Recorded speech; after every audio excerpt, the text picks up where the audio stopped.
I'm Rochelle Courtenay, and I'm super excited to bring you another bloody podcast. Amy's story is one of strength and survival. After falling into a controlling and abusive relationship, she and her daughter endured fear, isolation, and manipulation. Realizing the danger they were in, Amy bravely escaped to rebuild their lives. After escaping, Amy and her daughter received an It's in the Bag donation that renewed their sense of hope and reminded them of the kindness they deserved. Amy's journey is a testament to the power of resilience and the importance of helping others in time of need. Thank you, Amy, for joining us. Thank you for having me. We always kick off our podcast with a would you rather question. Okay. Would you rather save for housing to keep your kids safe or buy period products? Pay rent. Pay rent to keep a roof over our head. And I've had to do that as a single mum throughout her life. Is you have to sacrifice other things that are needs as well. But rent always has to come first, so you've got somewhere safe to stay. I'm super excited. We don't very often get to hear firsthand from people who've received an It's in the Bag. Can you tell me a little bit about your family? Where did you grow up? So I grew up in southwest Sydney, and I have a young daughter who's in high school. My mum remarried when I was 5 to a lovely man who gave us every opportunity in the world. They have been divorced for, I would say, maybe 12 or 13 years now, but he's still a really big influence in our life. And I've gives me goosebumps. Reconnected with my birth father, and we've built quite a good relationship over the last sort of 4 years. But he was absent from when I was very young. Do you think that has a part to play in why you chose the people that you chose? 100%. Yeah. Have you ever had to go without period products in your lifetime? Yes, when I was younger, I made some not very great decisions with relationships, and did a bit of travelling with a boyfriend when I was 16.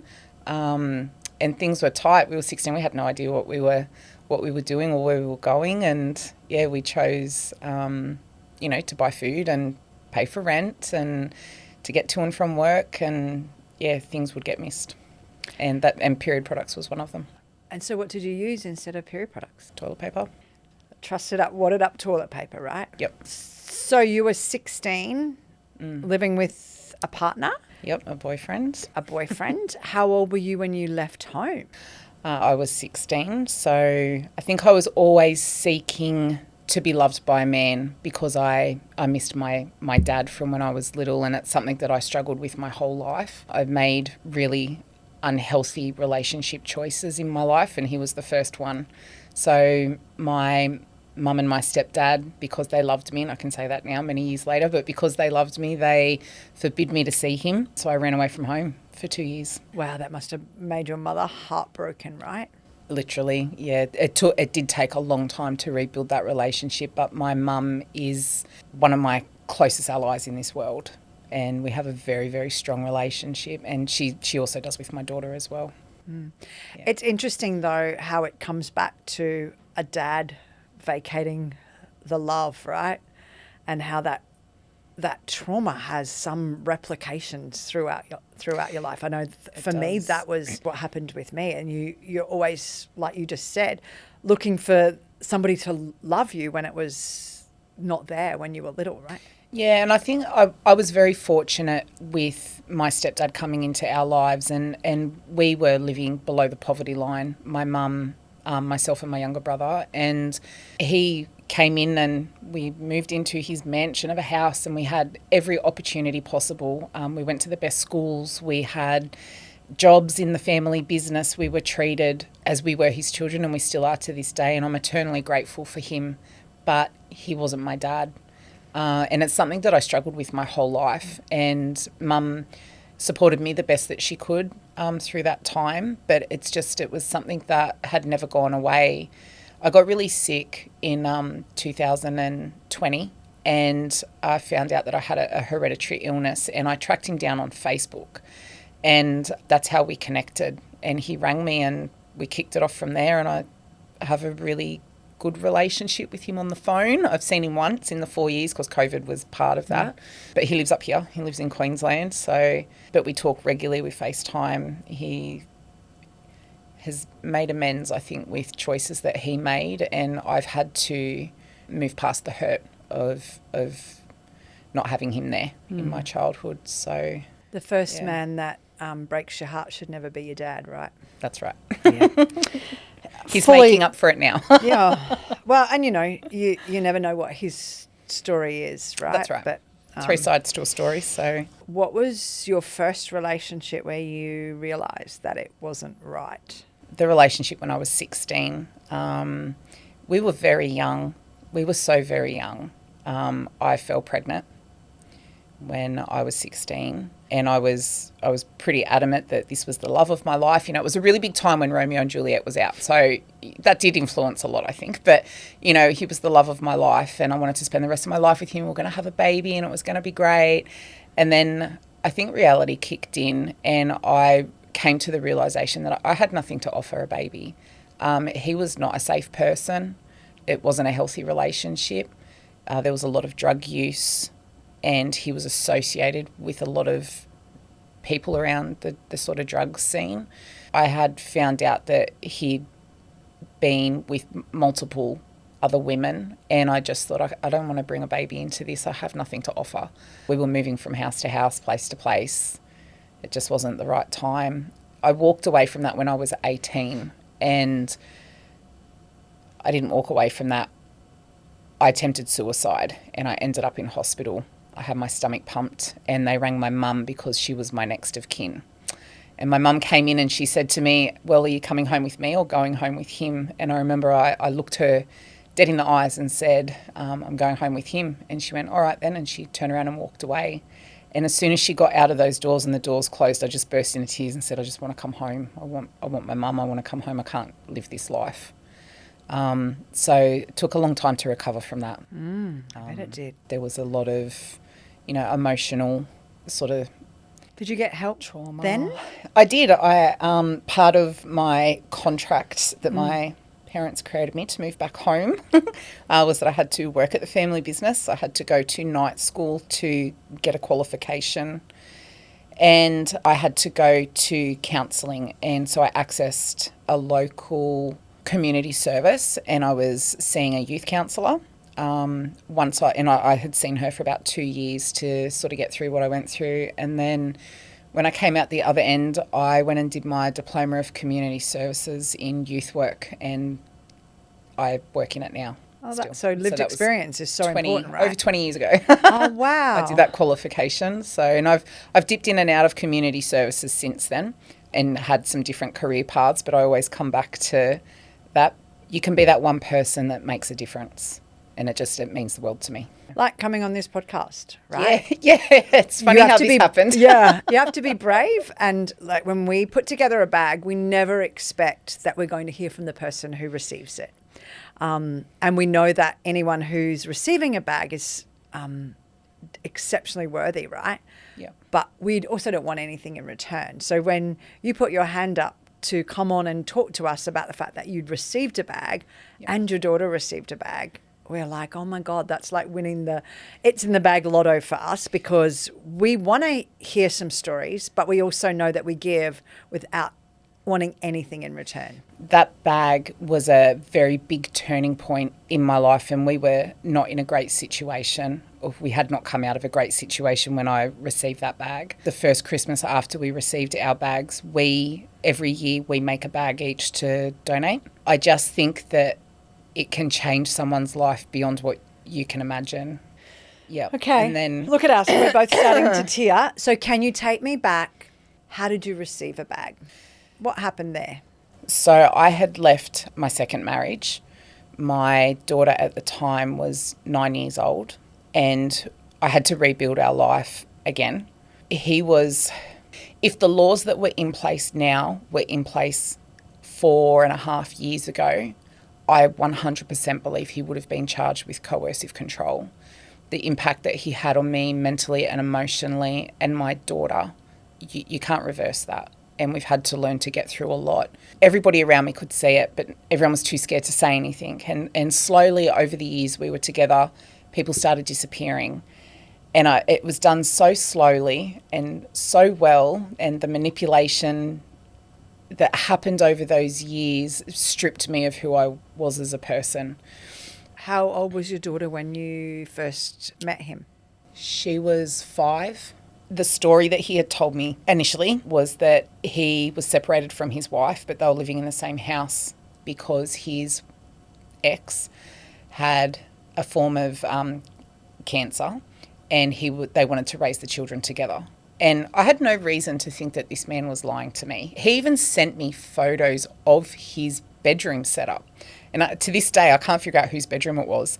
It couldn't have been his bedroom because they weren't separated. I'd found out very far down the track. They were very married. And she kicked him out. And he turned up on my doorstep with a box of belongings and went, I have nowhere to go. I can't see someone out on the street. You can come and stay here. Were you seeing I was seeing him, but so you didn't know that he was married, and No. she did the wife?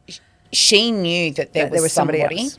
She kicked him out, but he told me that he didn't need to be there anymore. It was too uncomfortable. She was getting too emotional, so he had to leave then. And he very well played off she's the mental health card. She's not stable. She's going through a lot right now. It's the medication affecting her. Looking back now, and with the training and education, because I've upskilled myself since that time, I can now see exactly what he was doing and why he was doing it and how he did it. But when I was in it, I couldn't tell. I couldn't see it. So he moved in. He had 4 daughters. And, he's got to see his girls, so your girls can come and stay. So my daughter and I lived in a 2-bedroom granny flat. So then it was, we need to move to a bigger house so that, the girls come over, they can have their own bedrooms and the whole lot. At this point, I was in the process of opening up my own business, which did become quite successful. He wasn't working because he was the carer for his ex-partner because she had cancer. So I was funding the whole show. So we moved into this amazing 2-story, 3-bathroom, 5-bedroom house.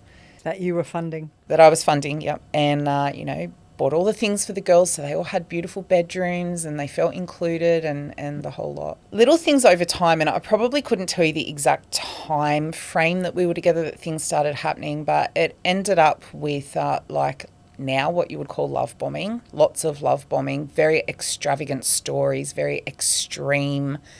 Everything was to the extreme and really full on. Fast forward it over a couple of years, it got to the point where he was controlling our food, what my daughter and I ate. So there was this big backstory of him being this chef in the city and the whole lot. And I've since found out he actually made servo sandwiches. But, he was this big chef and, it was all this big song and dance around his ability to cook and provide for us. And over time, my daughter and I became quite sick. We ended up going to specialists like immunologists and the whole lot because they couldn't figure out why we were covered in mouth ulcers. We had really big dark patches under our eyes. We were fatigued. We just weren't well. And nobody could figure out why. That went on for a really long time. So that was one definite thing that really, really kicked off. The other was I ended up with a shoulder injury, and there was a point where my shoulder was quite heavily strapped from the physio, and I couldn't lift my shoulder up to wash my hair. So I'll help you wash your hair while your shoulder's better. Then it became, you're not allowed to have a shower by yourself. And I didn't wash my own hair for 2.5 years. If I had gotten in the shower without telling him or tried to wash my own hair, he would break through the ensuite locked door, rip the shower screens off, and the fall through of that for days after, the moods, the control, the looking down on me, the intimidation tactics that he was using was horrendous. So it was easier just to go, okay, I'm going to have a shower. Are you coming? Wow. Because I was too scared. It got to a point where I was too scared not to say, hey, I'm going to have a shower. It was easier just to let him do what he wanted. What was your final straw that saw you leave that relationship? I noticed myself an escalation in behaviour. It was insane. It was all about my needs aren't being met. You're not meeting my needs. You're not doing this. Your focus isn't on me. So I don't have proper feeling in my hands because of a nerve problem I have, because he was controlling food. And I would say, I'll wash up because you've cooked, so I'll wash up. And I'd go to put my hands in the sink. He knows I can't feel temperature, and I would burn my hands. And I pulled them out one night. My daughter was screaming because of how burnt my hands were. And funnily enough, not that long ago, she saw somebody with eczema, really bad eczema on their hands. And she went, oh, my mum's hands look like that all the time. So it stuck in her head what she had seen. Things like when I was asleep at night, we had a king-size bed, and there's two of us. And I would wake up in the middle of the night because he would turn on the main bedroom light. He would stand on top of the mattress with a camera, rip the sheets off me and take photos and say, you're too far over in the bed. Look at how you're laying in the bed. So I'd go, oh my God, like, I don't mean to upset you, like I'm asleep. I'll go and sleep in a spare bed. And then he wouldn't let me do that. And it would be, he would drag me back into bed and you will sleep in bed with me. You just have to stick to your side. The very final straw was when he actually physically hurt my daughter. And that's my one rule. My one rule is don't touch my daughter.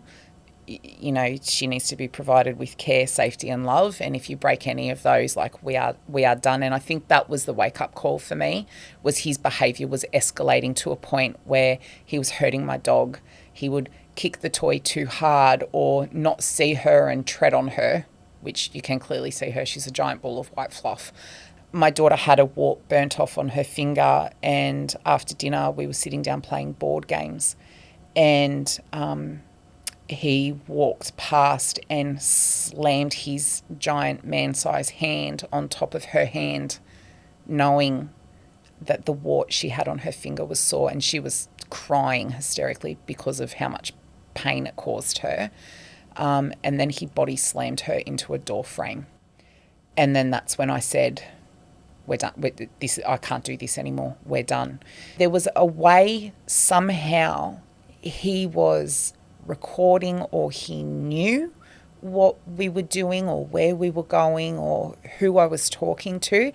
I've since got a brand new phone. I've sold my car because even conversations I was having in the car on the Bluetooth setup,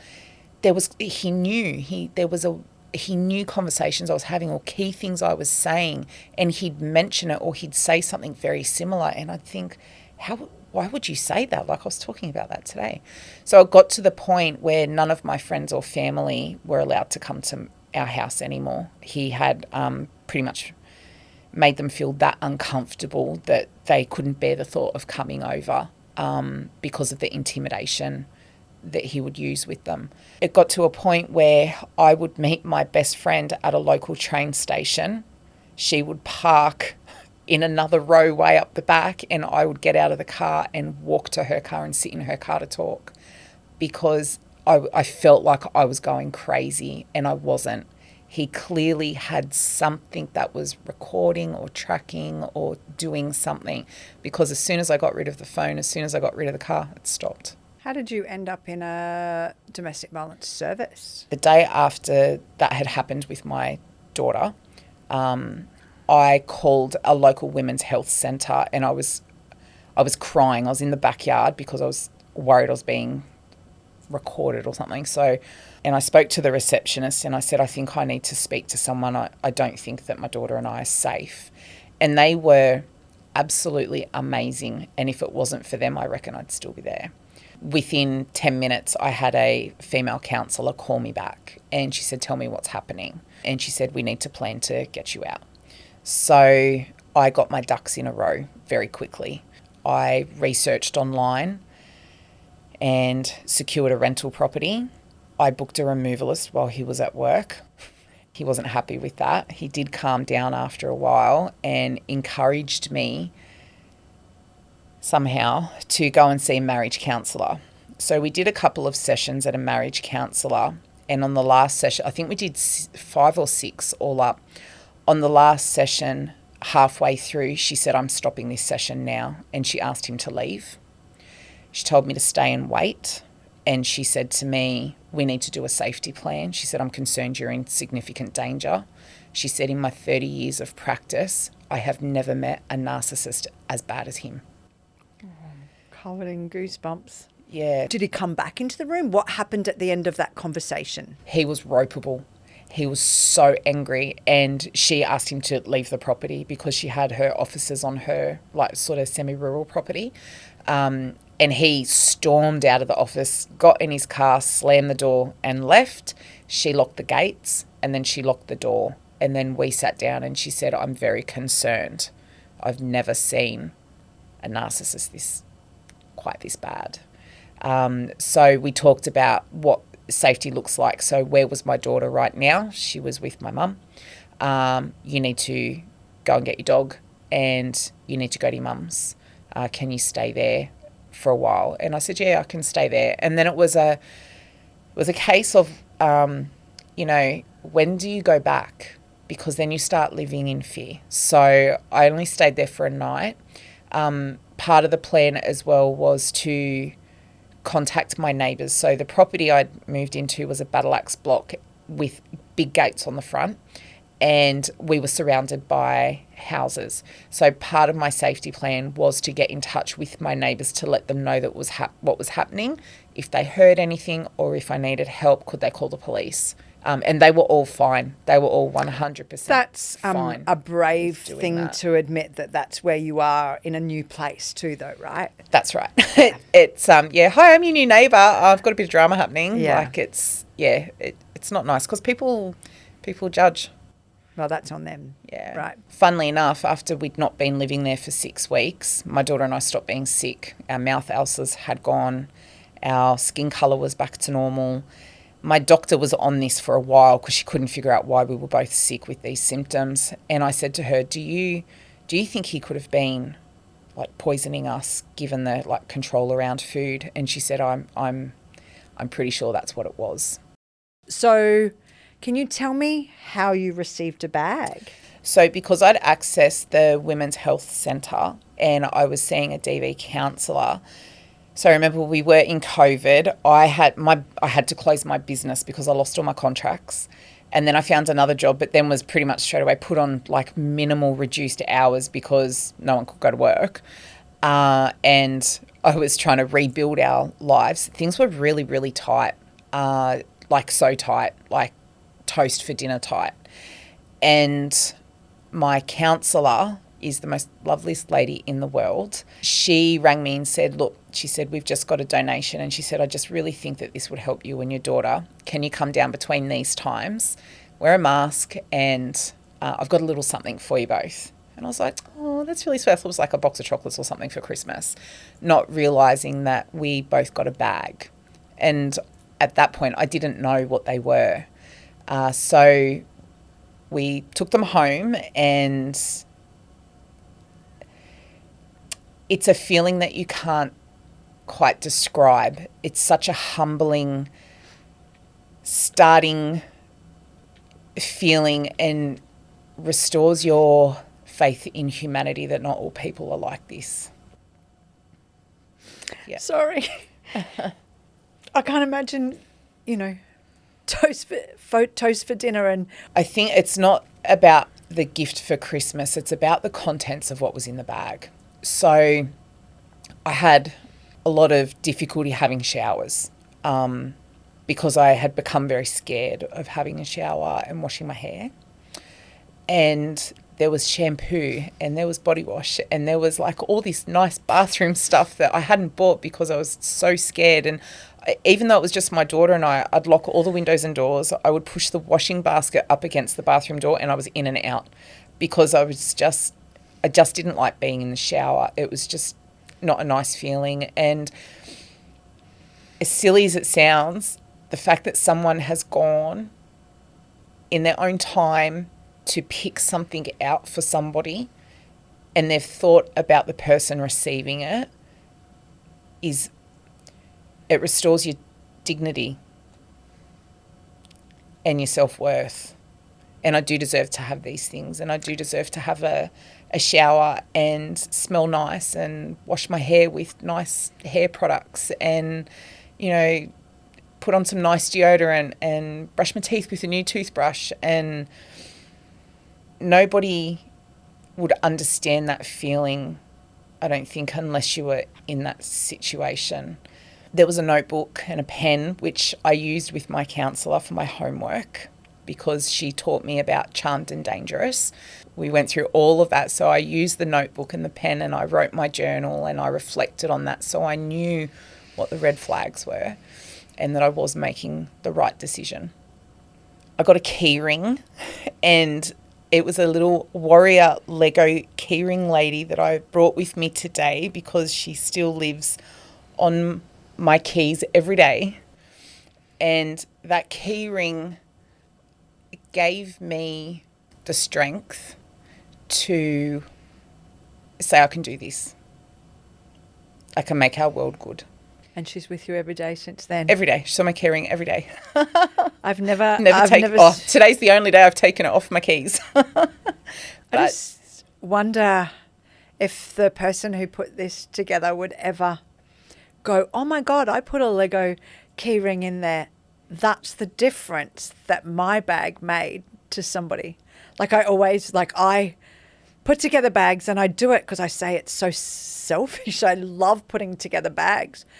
But I always wake up on Christmas Day and think I would love to be a fly on the wall when that lady's, you know, opening her bag and she sees that, you know, there's so much love in there. I'd love to know how she feels, but to actually be sitting across from somebody who's received a bag and a little tiny key ring. You know, she probably regifted this.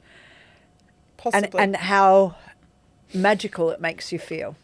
Yep. Your daughter received a bag as well, didn't she? She did. So what was in her bag? She was like, why would somebody do this?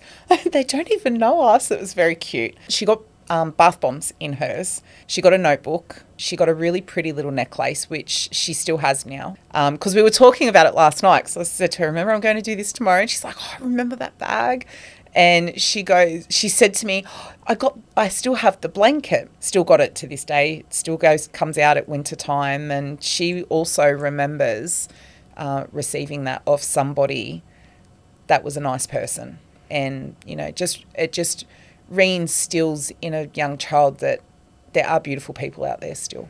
So you're worthy. I'm very proud of her because she's had to get through a lot. She remembers all of that. My daughter's she's got a bit of fight in her, and she's very much an advocate for other people as well. I'm the exact same, which makes me go, right, I need to teach her about her safety and healthy relationships, and she can see what I've achieved. So since my warrior lady, I've re-educated myself. I have an amazing job and I make an impact every day to the young people that I work with.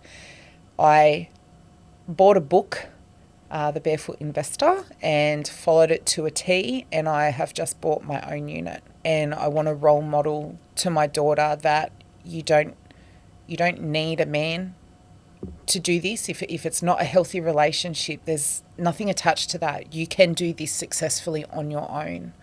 So she's my everything, and I just want to set her up for a healthy future. I don't want her to ever have to experience this in a relationship. But she also deserves, and so do you, to be loved. 100%. Do you know what I mean? Healthy. Yeah, absolutely. Healthy. If you had to say thank you to the person who put together your bag, what would you say? I don't even know where to start. I would like to say to the person that put mine and my daughter's bags together, words can't say thank you enough for what you gave us. And it's not the items in the bag as such, except for my Lego lady.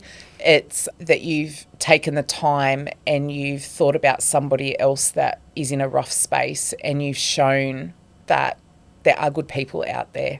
And it's just so very humbling, and it's something that I will never in my life ever forget. And thank you. It made such a difference to our world. Imagine just going to the shops and putting together a bag and then hearing from somebody that says that bag changed their life forever. Like, that's the power of it's in the bag, right? 100%. You will never fully understand the impact of a bag unless you've got a bag or you're sitting across from somebody who's received a bag. Thank you. Thank you for sharing. That's okay. Thank you for having me. Okay, I'm ugly crying. Turn it all off.